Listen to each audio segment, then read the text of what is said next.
Hello, welcome to another edition of Shoot Defense. I'm your host, Stel. I've got Steve here with me. How you doing, Steve? Morning, Stel. You okay?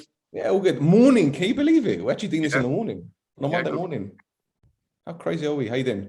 I'm delighted with your special guest you've got on today, mate. Very Listen, good. I couldn't have got this special guest on without you, man. Come on. Over to you, mate. Introduce him. Come on. He's your friend. Introduce him, please. Well, obviously, he'll need no introduction when he starts speaking because of an outstanding playing career. One of the greatest players, I think, for Newcastle. In amazing times under Kevin Keegan era and more. Went over to Sunderland. Has played for other clubs, but obviously I locked in with him when he became manager of Huddersfield, a young manager at the time. A 43-game unbeaten run, which is probably unheard of, and will be unheard of again.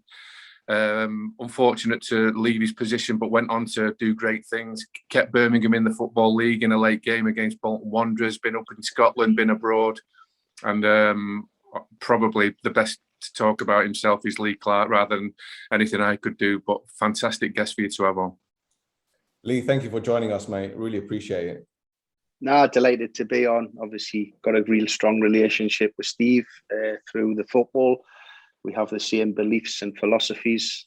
We've never been lucky enough to work with each other as yet, but who knows in the future? Our paths we've always kept in touch. We've talked about football regular. We'll have many conversations, and delighted to come on your show and talk all things football. Thank you very much, mate. Thank you very much. Well, look, let's start with one of your old clubs. In fact, your first club, Newcastle United. They got a draw against Leeds United on Friday nights. And in all fairness, mate, I think Newcastle have been quite unfortunate the past couple of games. I know they played Manchester United and it was a 4-1 beating, but on the balance of playing the first half, Newcastle were quite unfortunate. And with this game against Leeds, again, unfortunate not to come away with all 3 points. What did you make of it? I thought it was an exciting game. I think it's a typical Leeds United game when they go for the man-to-man system and, the high press. If you can get through that, if you can win your one-on-one duels, you can make the game exciting. The thing for Newcastle is their strengths in the attacking areas. St. Maxim, obviously Wilson's injured at the moment, but they have, Fraser, Almiron, who's been actually playing in a little bit of a deeper position. But it ended up like a basketball game. I mean, in all honesty, in the first part of the game, Leeds came out with traps strong. It could have been 2 or 3, but Newcastle bounced back. St. Maxim was always the shining light. You thought if something was going to happen, it was going to come through him. I was sitting watching it, and it was like, is there any midfield players on the pitch? Because once you got the turnover of the ball, you were just driving at the back fours of your opponents, both teams. So for the neutral, it was exciting. I think what we have to temper that with in terms of Newcastle is it's a completely different game when you play Leeds. Every club that will play Leeds will find a unique game in that season. So when Newcastle go to Watford, for example, this weekend, it'll be a completely different game. There'll be a bit more in terms of a structure. It'll not be Leeds have got that mentality. We're not bothered who we're playing. We're going to take you on one-to-one, man for man. And they do it very well. They've got very fit, athletic players. They've got lads who have a great hunger to do that. They seem to have an unbelievable respect for their manager, and rightly so, and Bielsa. And they're a brilliant team to watch. I was under the impression before the game it was going to be an exciting one. It didn't let us down. And Newcastle's strength, as I said, is their attacking areas. They have to go into games with that mentality. A lot of the frustrations over the last couple of seasons has been a bit of a defensive mindset. We're not actually very good at it when we do it because our goalkeeper inadvertently ends up being man of the match, player of the season. So obviously, when we're playing a defensive system, we do allow the opponents to have many opportunities. So I think when your strengths are in the attacking end of the field, you have to go that way, and you're going to have to try and accept that. You'll concede 1 or 2 goals, but you've got players who can be match winners for you. Because ultimately, with what's happened in terms of the restructuring of the squad over the summer, there's only Joe Willock brought in, but he was actually a player from last season. So there's been no additions really to the squad from that finished the season so strongly. There's been actually 4 or 5 players who've left to freedom of contract. So we expect it's going to be a tough whole season again, and one of toil and trying to beat the teams in and around you in that bottom 6, bottom 8 positions. So Lee, is Steve Bruce in a sort of a catch-22 situation here? Because as you said, going forward, they're brilliant. Defensively, they're not great. But do you think Steve Bruce is possibly thinking, well, if I go every single game with an attack-minded system, we're going to get tonked. So we're going to be bottom half of the table fighting relegation? Or is he thinking, well, I need to play this defensive system to avoid being in that situation? Well, if you look at the game on Friday, they went with the 3-5-2 or the 5-3-2, whichever way you want to call it. And for the first 15, 20 minutes, couldn't get out. Obviously, Leeds had exploited the switch of play in the wide areas and were just absolutely battering Newcastle. They couldn't get out. They kept moving the ball from side to side. They kept hitting the diagonal pass with quality, and they were getting 2v1s in the wide area. Newcastle then went to a 4-3-3. 4-2-3-1, and the game changed in their favour. They start getting some territory, they start making some chances of their own and causing Leeds problems. When you've got that group of players, you have to go on the front foot, especially at St James's. You've got to look at the personnel you have. That 5-3-2, and Steve tries to do it, and when he does it on a defensive side, the 2 wing backs are actually wingers out their own right in Jacob Murphy and Matt Ritchie. He did go with Manquillo on Friday because he'd done well down at Old Trafford the week before, and he's a bit more of a defensive-minded. But, it still has attack-minded players. So, but when they play and they give the territory away and they drop deep and they try and to play with a low block, it doesn't work because the teams get in behind us, they get down the sides, they play little combinations. And we end up having to rely on our goalkeeper being the outstanding player in the game. So I think with the players that we have at this moment in time, the personnel that we have to play on the front foot. Certainly when you're taking, when you take the Liverpools, the Man Cities and the Chelseas out of the equation, especially at St James's, you've got to go toe-to-toe with them and say, right, our attacking players still have the structure of the defence. You've still got to keep working on that and hoping that you can rectify the defensive problems and start getting clean sheets, but knowing that the strength of your teams in your attacking players. Final question on Newcastle, Lee. Sorry to put you on the spot here, but as someone who played in a fantastic side with your Ferdinands, your Shearers, Esprias, etc., known as the entertainers, how does it feel as a former player looking at this current Newcastle side and playing this pragmatic defensive game? I feel sorry for the players, and I feel sorry for all the head coaches that have been in under the Mike Ashley era. When there's no ambition from the top, there's no finance spent on the infrastructure of the football club. And I mean your training facilities are still 20th century, both first team and academy. I mean, for example, the first team training centre has not changed since I retired in 2006. It's had a lick of paint, it's had some few more pictures put up, but the actual structure of the building and the setup of the building is not the same. It's not 21st century. The academy is still very much the same.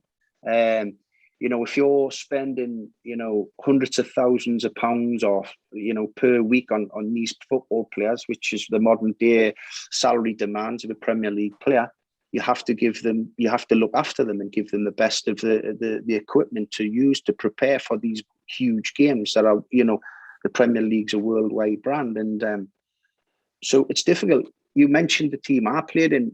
I was a local lad. So every time there was a new signing that came into the group, it made the group stronger. And what it made me have to do and the other players, we had to become better. We had to work harder again in training. We had to watch these top players come in, see what they've done, see why they were top players. How did they train? How did they prepare? Take all these little bits and pieces on board. And I loved it because it's easy if you're a good player, you become a better player when you play with better players. And I'm sure those Newcastle lads sit in the dressing room and are hoping for 3, 4, 5 big signings every summer to give them a hand. They don't, the pressure when you're down the bottom is just horrific because you lose a couple of games and you potentially could be getting relegated. You want to be up there. You want to have the pressure of challenging. Not, Newcastle are never going to get back to those days that we had when we're challenging to win the title. And the fans aren't demanding that. They want to just try and make that leap into the top 10, between 10 and 8 position. The top 6 is so far away in terms of finance, quality of player, but there just has to be, and it's the leadership from the top. If you're so lame as to finish 4th bottom, and that's your remit from your owner, eventually you'll come unstuck and you won't finish 4th bottom, you'll finish in the bottom 3. So it's difficult for the head coaches.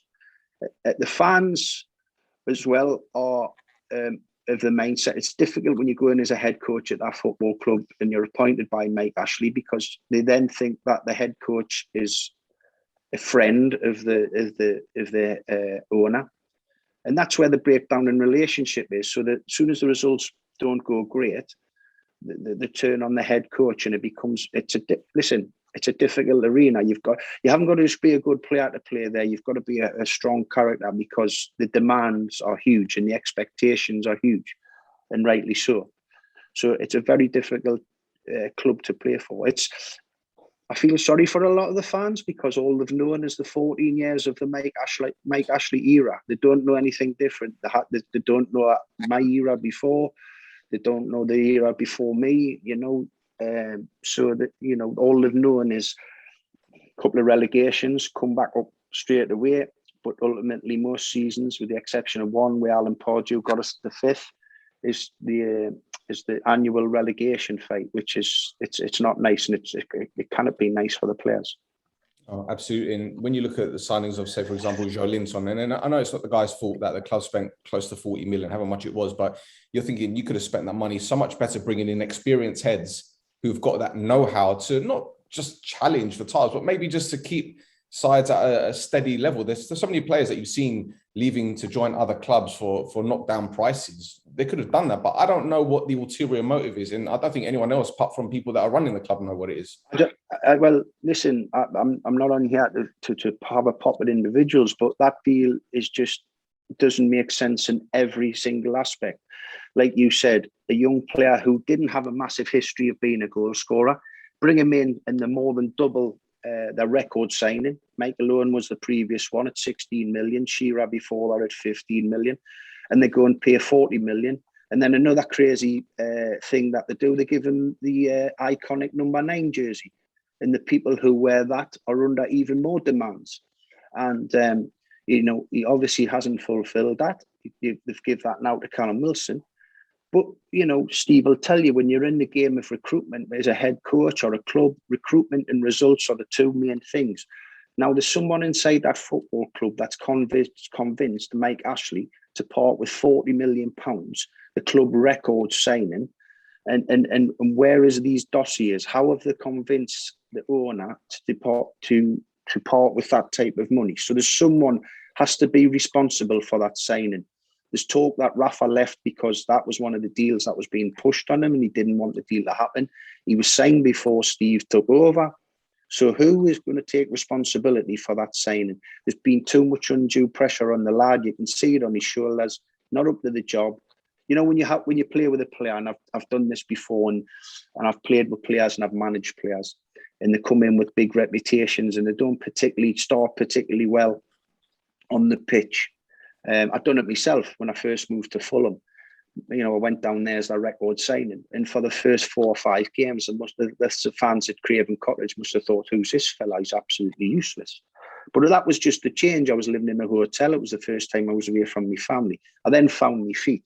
And when you're a player or a manager, you see these players and you see sometimes on the training pitch they're producing. You see what their assets are. So they might be good in the air, or they've got good hold-up play, or they've got terrific movement, or that awareness is brilliant. Unfortunately, with Joelinton, I'm not seeing any kind of those. I'm not seeing an asset. I'm not seeing one particular asset stick out for him, and that's the worrying thing. The other thing that's mysterious for the fans up here is the Dwight Gale situation. Dwight was out of contract. They gave him a brand new 3-year contract then this season. We're struggling for goals. We do all the time when Callum Wilson's out the team. We rely on St. Maxim. Dwight Gale, granted, he hasn't scored a lot of goals in the Premier League, but he does have that, instinct in the Championship. He's shown he can finish, but he's never played 1 minute. He's never came on off the bench when we've needed a goal.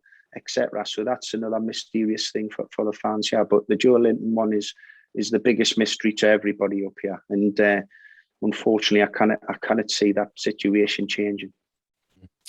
Thanks, Ali. Appreciate it, because, like I said, I didn't want to put you on the spot with that. I know people have got their opinions about Newcastle, and especially a former Newcastle player. I didn't want to make it a bit awkward, but hey, thanks for that. Rod, welcome. You've had a shave, so it must be Monday morning. Happening. Have you had a haircut as well? No, messy hair day. How you doing? Pardon? You okay? Yeah, I'm good. Kids dropped off. I'm good. No, gotta love a morning school run, eh? Right, let me ask you a question then. We've been destroying Arsenal for the past few weeks about their mentality and the lack of physicality and just having no cojones, as Troy Deeney said. But they went to Burnley at the weekend. They got a really good result and a decent performance as well. Yeah, I think I pretty put that in the result now. Arsenal 1-0 away in September. It's a different kettle of fish there this time of year. And I fancied Arsenal. You know, they had a good win last week. So I just fancied them. And yeah, all they need to do is get a win. They've got good players.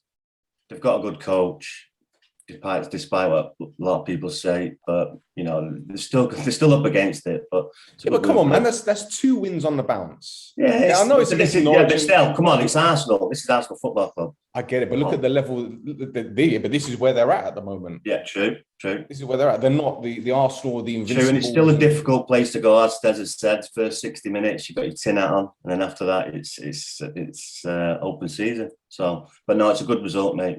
1-0 away from home. It's me and Stel talk about all the time. Best result away from home. Solid, clean sheet, and a good win. And I've got to praise that back five as well. I know Ramsdale's come under a lot of criticism because of his price, which obviously isn't his fault, and having been relegated on numerous occasions. But he, Gabriel, Ben White. Okay, Ben White had a little bit of a wobble early on, but the Japanese right back, Tierney, they're looking pretty decent in all fairness. Again, it's a work in progress. And again, people have been criticising Arteta, but he's another one that requires time. And I think slowly, they're getting there. They're getting there. Yeah, I'm getting there. They've had a tough start. You know, they had some tough teams to play out. It's a pretty tough fixture to start with. But, you know, you've got to start with someone, and you've still got to play these games. And unlucky for Arsenal, they all come at the start. So, yeah, they've got them out of the way now, and they've got 2 wins under the belt. So you'd expect them to kick on now. And like you say, them players seem to be finding their feet now. So, yeah, it looks good for Arsenal fans, obviously. We're not in a relegation fight. Steve, there's a player that we rarely mention on this podcast, and he scored the winner. It's Martin Odegaard. This lad left Norway at 14, 15 to join Real Madrid, and he was touted as the next big thing. Obviously, it didn't work out. It went to, I think it was Sociedad, and then he went back to Real Madrid. Then he went to Arsenal. Now he's made the move permanent. Now, you having coached a lot of youngsters who have turned out to be pretty decent players, how much pressure do you think was on this lad at a very young age, and where he's at now? Yeah, and he's probably levelled out now to the level he should be at, which is still a giant in the Premier League, as opposed to Real Madrid being in the top 3 clubs in the world. So he probably wasn't that level, in all fairness, but obviously still a young lad, still very much in the potential phase. Interesting to see that they got him and Smith Rowe in the team at weekend at the same time. Lee said before, you know, good players should be able to play with anyone, but fitting them in the systems these days with managers with lots of choices, a tinkering mindset, a lot of them have got. And Arsenal look like they've just settled down, but, you know, coming to the Premier League, and no, you know, I still see Arsenal as a top 4 team, even though I don't believe they're obviously going to finish there. But playing in the top 10 of the Premier League, he's probably suited to this lad's genuine ability and potential, as opposed to trying to break through at the first or second best team in the world. So he's probably now exactly where he should be. I think the interesting point about this one is that at Real Madrid, at Sociedad, he played further forward. Whereas at Arsenal, he's kind of in between Smith Rowe and Partey, which obviously gives him freedom to drop collect the ball, release it, and also go forward. Smith Rowe, I think, was brilliant. I know he didn't get on the score sheet, but I think he was brilliant, and he's definitely one for the future. But how important is Partey to Arsenal at this moment in time? Because we've seen how they struggle without this, defensive midfielder. I think he offers so much to the club. Yeah, obviously throw it over to the lads, but obviously without watching Arsenal regularly or at all, the moment you mention, Partey, I think of two games, one at weekend because it's the one that sticks in your mind where he was superb, and probably 70 minutes at Old Trafford last season where he was also superb. So the only problem with him is that he breaks down physically by being robust, the way he plays, the way his profile is, that he's not been able to stay fit. But you just feel that's another reason that Arsenal are just about to start getting better. And for me, it was getting out of hand that the Arsenal TV guys were getting more attention than the team. Hopefully now that's the other way round because the team are winning games again. Fair play. And Liverpool beat Crystal Palace 3-0. 3 goals from set pieces, but they rode their luck a little bit. I think Palace hit the post twice in the space of 2 minutes, but once Mane gave Liverpool the lead, it was only one way, wasn't it? Yeah, listen, it's always a difficult place, Anfield. As you said, Palace were coming off the back of a great result against Spurs, and they started the game really well. But once you go one down there, and you have to open up a little bit, that the front players that Liverpool have, and the movement and the way that they move you around the pitch to create the spaces for that front three, then proves it very difficult for you. But as you say, what Liverpool have shown as well, not just in open play, but with set players also, they're a huge threat. And I was down at Anfield earlier in the season for the Chelsea game, and the passing and the movement of the team is superb. Trent Alexander-Arnold has an unbelievable engine in getting forward, bombing up and down, and Robinson on the other side. So they have threats from many angles. So they're looking very strong as well at this moment in time. Steve, how many do you think Mane's going to get this season? You said 25. I said 15. I said 20, 25. I didn't say 25. I wouldn't put my hat on that. But if it's Calvert-Lewin, I'm saying 20. I'll stick with 15. I'm not going to bet this time, Rod. I was 20 quid down this time last season. Calvert-Lewin is not scoring 20 goals. Well, he's not playing at the moment, so yeah, exactly. There you go. Well, when he comes back from injury, we'll see. Don't worry, we'll see. Right, it's all about Calvert-Lewin's team, Rod. Everton lost 3-0 at Aston Villa. Cash, Digne own goal, and Leon Bailey giving Villa, I think, was it 3 goals in 9 minutes? I mean, that's just the perfect response to losing 3-0 at Chelsea last week. Yeah, it was a good game. This when I watched it, it could have gone either way, but Villa got nose in front and then just went from strength to strength, and looking good this year. Villa, they've got rid of Grealish, the big player, the person they rely on. They've brought some good players in, and they've got some good additions in because they do look good, solid at the back. Even though I'm not a great fan of that Mings, but they did play well, and going forward they are exciting. So, but again, Everton looked good as well. So it was a good game and a good result for Villa. Everton a little bit depleted though. Pickford injured, so Begovic played his first game in the Stel, you're going to get that. You've got a good squad now, Everton. They've got some good players there, so you're going to get that in the season. You just got to next man up and try and do a job for your team. Well, with that Calvert-Lewin, Richarlison had to rely on Rondon, which was a bit. They got Richarlison. No, he was injured. Oh, was he injured as well? Yeah, that's why he didn't play. Oh, right, okay. So Pickford was out, Richarlison was out. Yeah, a bit difficult. But to be fair, Gray and Townsend have been brilliant this season, and Gray had a couple of opportunities, at half chances, but even still, they do look decent, don't they, Lee, Everton under Benitez? I know a lot of Newcastle fans were, this and that way with Benitez. I know Ben Dinnery, who's a good friend of mine, he didn't like Benitez. But yeah, but listen, as we spoke about earlier, you can only work with the players that you have. And Rafa had a team where he had to make them strong from the back, and the way they worked. I mean, they started great. Everton, Rhodri was right. I watched the game at the weekend. It could have went either way until Villa got in front, and it was just crash bang wallop the finishes. Obviously, I know Demari very well. I gave him his debut at Birmingham as a 16-year-old boy, and knew the talent he has. He found it difficult towards the end at Leicester. Went to Germany and broadened his horizons for a few months there, and and came back and could prove to be one of the buys of the season at 1.6 million. He's an attacking player who has terrific speed, can run with the ball at speed also, and he can make and score goals, and he has a great work ethic. So I think Everton will have a successful season under Benitez, and They just have to. Those lads who come in for the injured players or suspended ones have to take their opportunity a little bit better than they did at the weekend. Absolutely. Steve, did your City get out of jail at the weekend? Were they a little bit fortunate to come away with a draw? Because I know Guardiola was calling for the fans to make a lot of noise, and which they did, in all fairness. But should that have been a penalty? I believe so, yes. I'm only going to say this one. City have been on the wrong end of VARs in huge games, like against Tottenham Hotspur at the stadium previously, when Sterling scored a disallowed goal later on in the game themselves.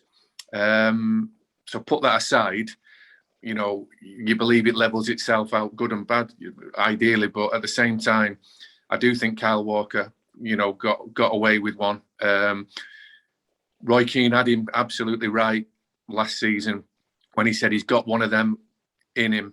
I believe he marks incorrectly. I believe his body shape is often wrong, and he gambles high and pinches yards because he's got this extraordinary pace.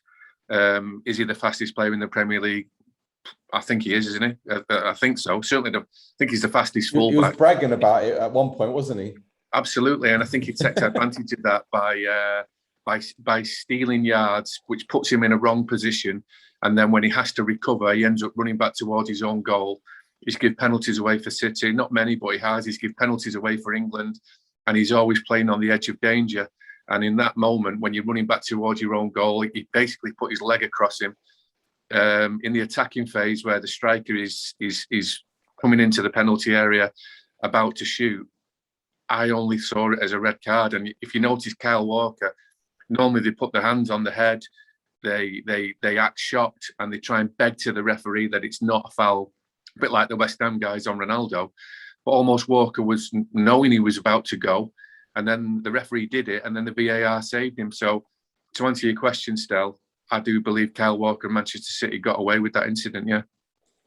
And as for the Foden goal, offside? Well, it would appear so. It would appear so. If those are the rules, fine margins, but it always seems to be Sterling.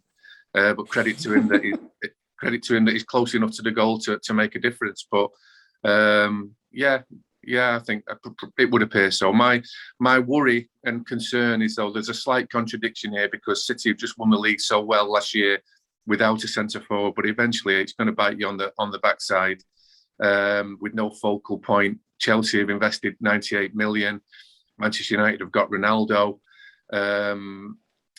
City haven't got a centre forward, despite the fact that they think they have when they played De Bruyne up there, when they played Torres up there. But there are going to be times where it hurts you, and I think that was one on Saturday. Steve, do you know what? I know you guys didn't lose, and I know you kept a clean sheet, but I'm not having Nathan Ake as centre back at City. I'm sorry. Well, no, and his lose and draw percentage isn't good. He played in the Tottenham game. He's obviously slower than the other centre halves at releasing the ball, slower at recovering back towards his own goal. Laporte, Stones are obviously ideal, first choices.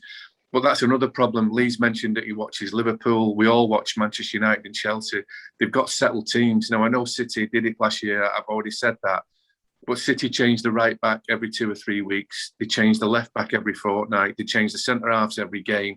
They changed the centre forward every game. They changed the right winger every game. Because De Bruyne is not 100% fit, he's being rotated with Gundogan. Despite this world-class talent they've got, probably 20 strong players that could all start, the fact that they don't have the same team in key positions every week, probably at centre half mostly, means the reason for me that I don't think they can win the Premier League. Everybody else is settled, apart from ourselves. Wow. Okay. Rod, London Stadium, story of substitutes, really. Jesse Lingard came off the bench to score the winner. He was assisted by Matic, who came off the bench. And then Mark Noble was brought off the bench to take a 95th minute penalty, which De Gea saved. My God. Hell has frozen over. What's happening? I might grow hair back now. Jesus. So good result for United. 29 games unbeaten away from home now. But it was obviously going to be a difficult one with West Ham being West Ham. But balance of play, did United deserve it? Yes, probably. Just. But, West Ham put a good fight. We're probably lucky that Antonio was suspended because he makes them a lot stronger with his pace and his strength. But, it's a good win there because they've got their tails up. The referee the VAR, the referee has had a shock on both sides. They should have really had a penalty and we should have definitely had one. So I don't know what they were looking at there. But yeah, Jesse Lingard, the manager was questioned in the week, and rightly so, for the substitutions that he made. And Jesse Lingard, he scores a goal, makes a mistake, and then wins the game. It's just football. That's what you do. It's what happens. You just gotta, when them things happen, hopefully your mates stick behind you, which they did, and you come out the other end, which he did. So, and it was a great finish, and sod's law, it's against West Ham, but yeah, it's a good result for us, and all in all, good 3 points.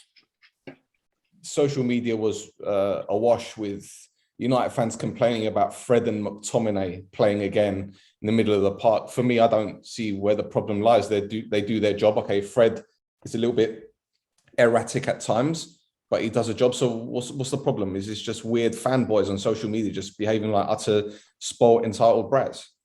Yeah. That's it. Yeah, plain and simple. These people can't even kick a football. So I don't even why even listen to them, not even talking about them. They're absolute fucking dickheads. They do me head in. There's loads of them now. There's everywhere, and they're coming more and more at Old Trafford. And they're just a cancer to football because they're just hanging. They're horrible. And just more and more coming out, slagging the manager, slagging the players. It's just not what we're about. And yes, you can have a moan and a whinge, but when it starts getting personal and it's just not on, just support your team. And, most of these people don't know where, Trafford is. So, yeah, it's a good result. After a bad away result. You know what? I love the moment I finished asking that question, Caesar walked out of the room and he knew you were going to go off on one. Yeah.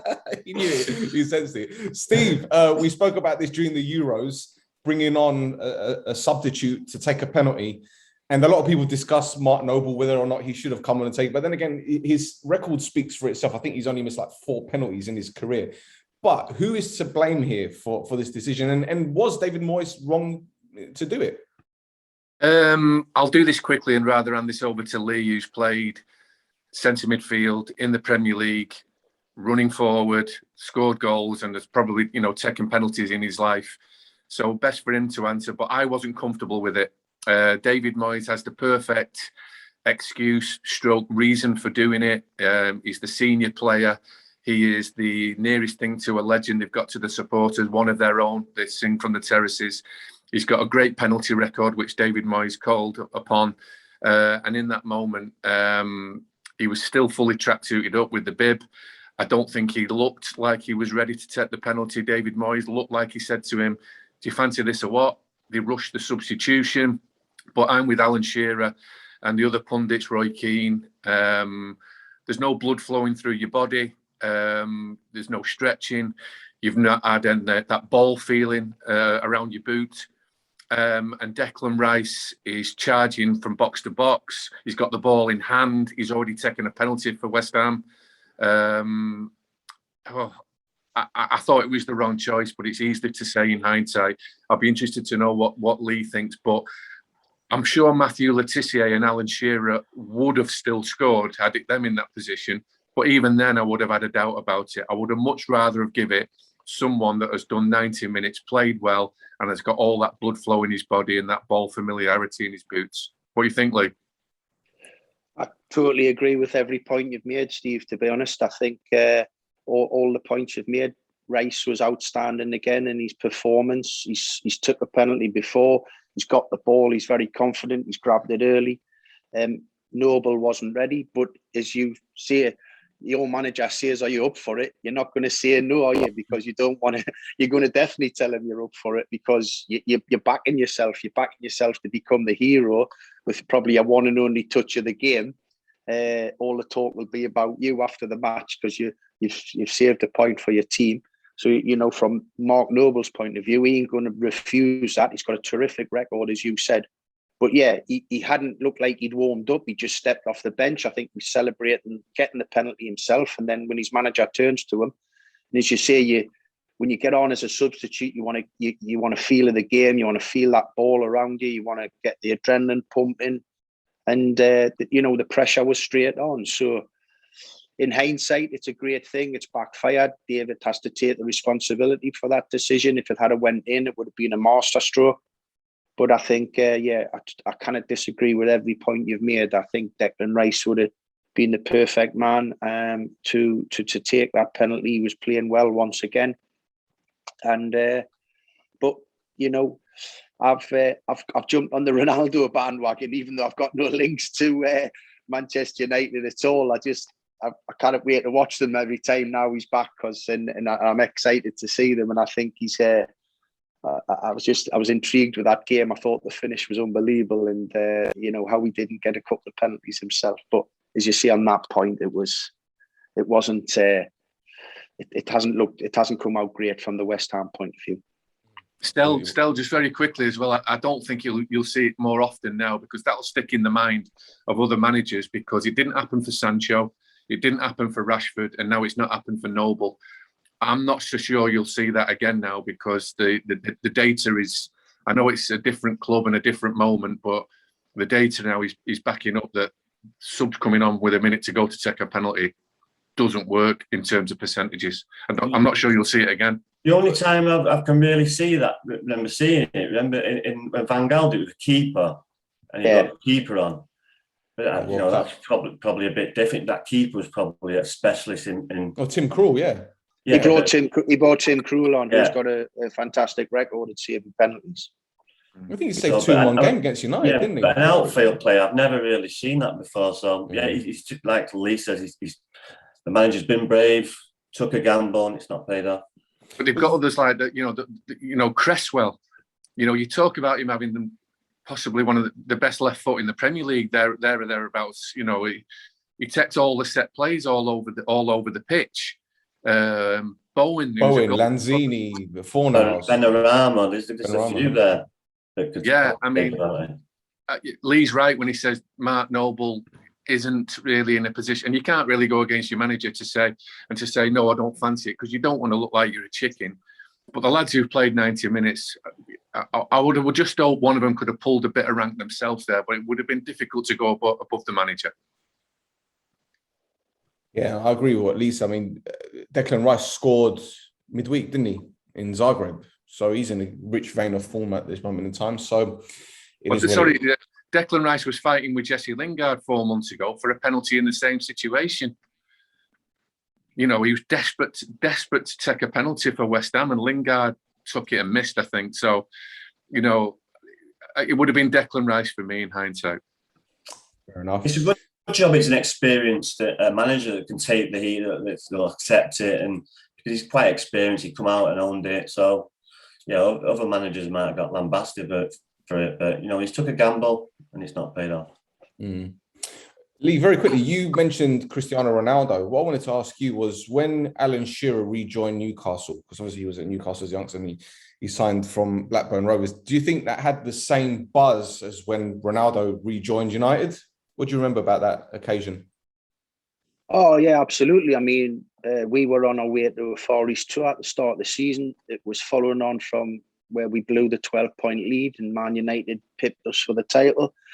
And, we're just about to take off from London to go to the first leg of a Far East tour to Thailand. And Kevin Keegan, just before, the plane was to take off, got permission to leave. And then when we were in Thailand, before we moved on to Singapore, it got announced that we broke the world transfer record to sign Alan and bring him home. And we knew then that, wow, if we didn't know we're playing for a big club at that time, that we did now. And it's the Ronaldo thing is obviously you bring him back one of the best players ever in Ronaldo in football. I mean, what an era to be involved in, having him and Messi in the same type of era.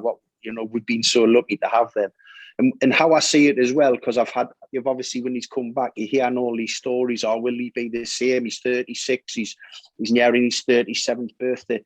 But I just see a player who, the last time he was here, he was an outstanding winger who had ridiculous pace and ball skills. I witnessed that myself.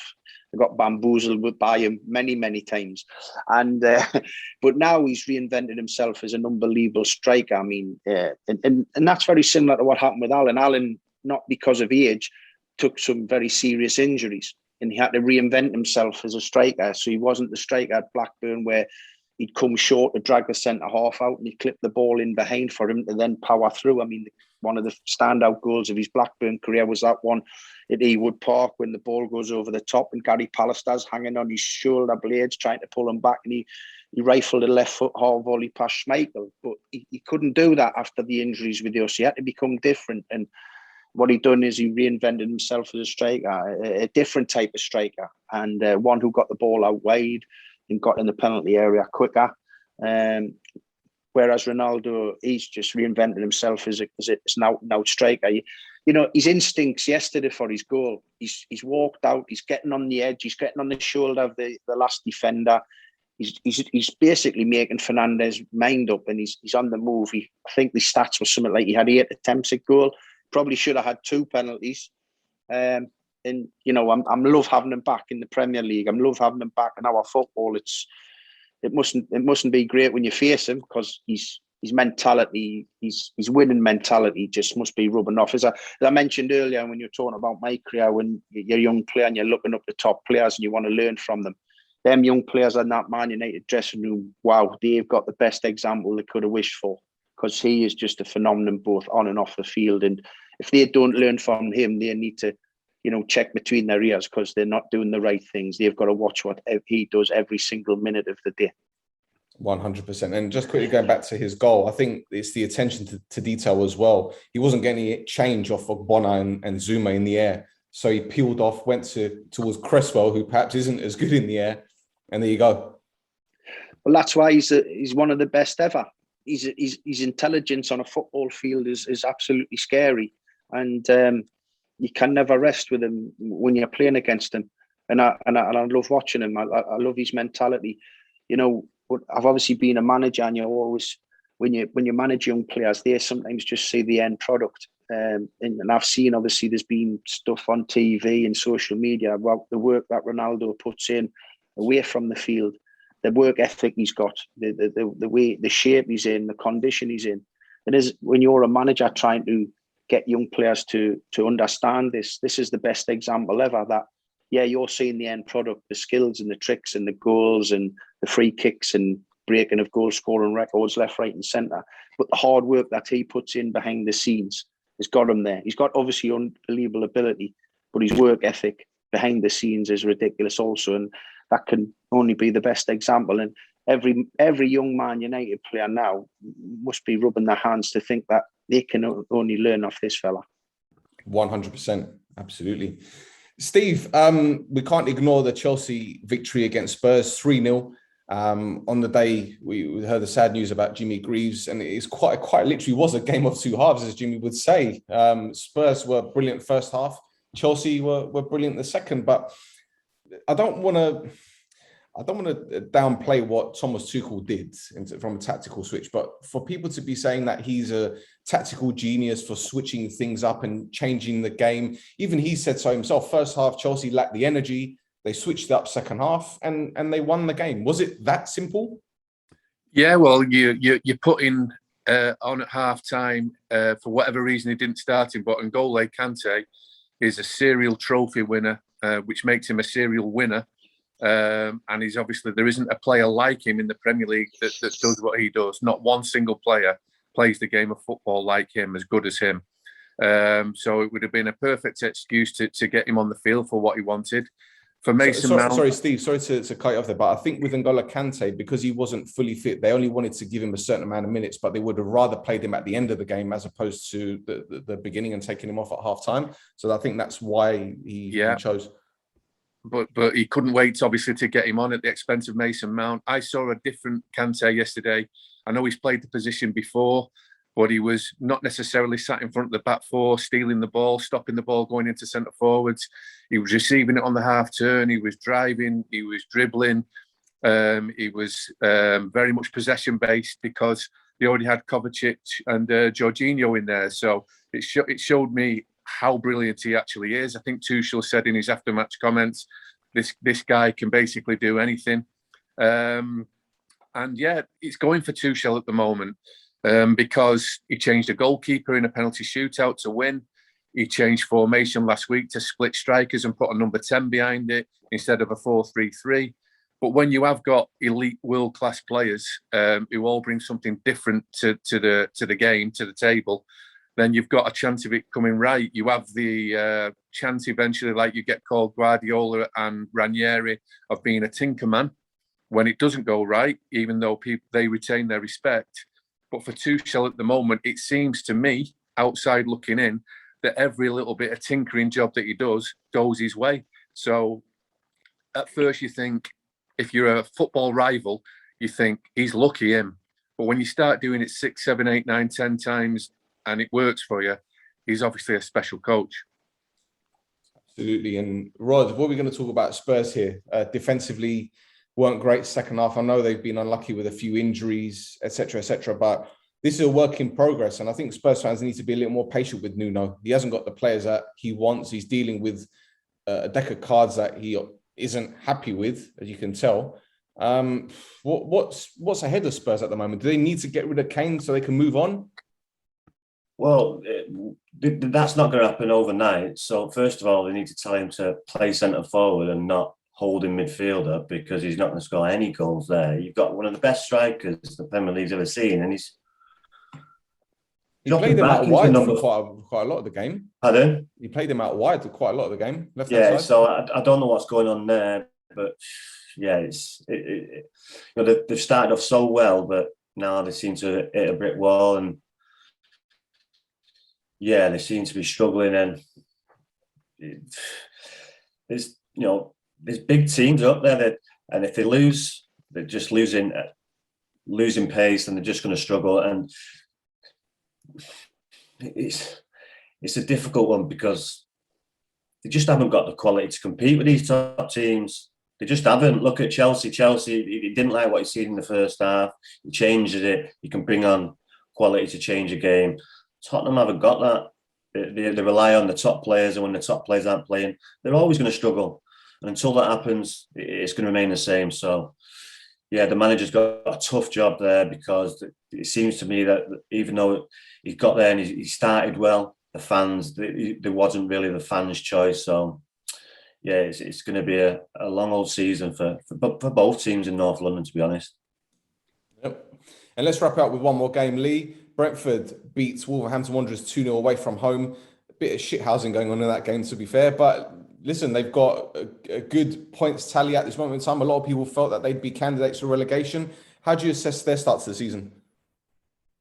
Outstanding. The team that's came up. But I felt, that they had a good opportunity. They've got a set philosophy. They've got a set structure in the football club in terms of how they go about their recruitment.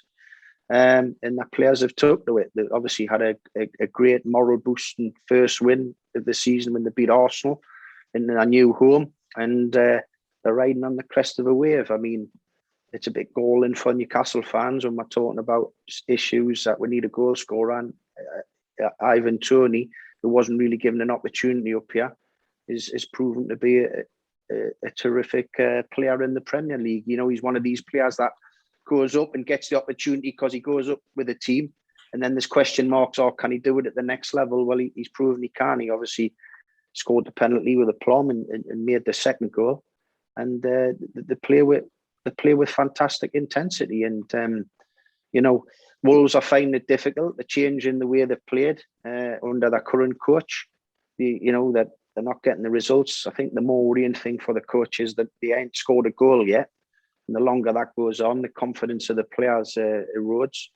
So, yeah, I think Brentford couldn't ask for a better start. And I think they're going to be a tough team to crack because of the way they play and the intensity that they play at. And, when you talk about having the crowds back, you know, their fans having witnessing top level football for the first time in many, many years, that's going to be a tough place to go and get results for any team. Does anyone else know much about Thomas Frank?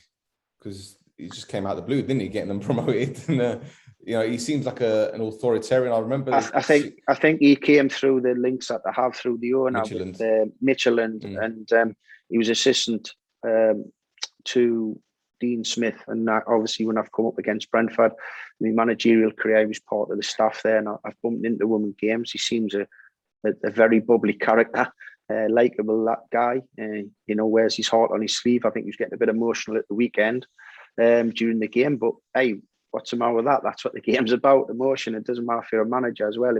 If that's a personality you've got to be respectful to your own personality. Don't be on the touchline and be there standing quiet if that's not your personality. If it is, yeah, that's good and fine. But if you love, you know, as long as you don't be upsetting your fellow, you know, coaches and managers on the other side, and your passion for your team, that's fine. And I think, that they're following the manager's lead or the head coach lead, whichever way they want to talk about it. And I think they're going to be fine.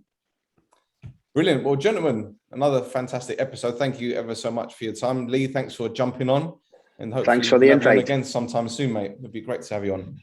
Thanks for the invite. Cheers, guys. Cheers. Rhodri, do you want to promote any of your socials and all that? Rod? Me? Yeah. Oh, he's gone. No, I've got James Giggs. That's it. And Steve, thank you for your time, mate. Thanks for hooking us up with Lee. Unfortunately, Lee dropped off, but I'll send him a message just to thank him for joining us. And another great episode, and we'll be back next week. So till next time. Where's it now, Stairs? The Marriott. Bye, ride. Yeah, exactly that. Get a sweat on. Absolutely. Sweet. There you go. He's going to the gym.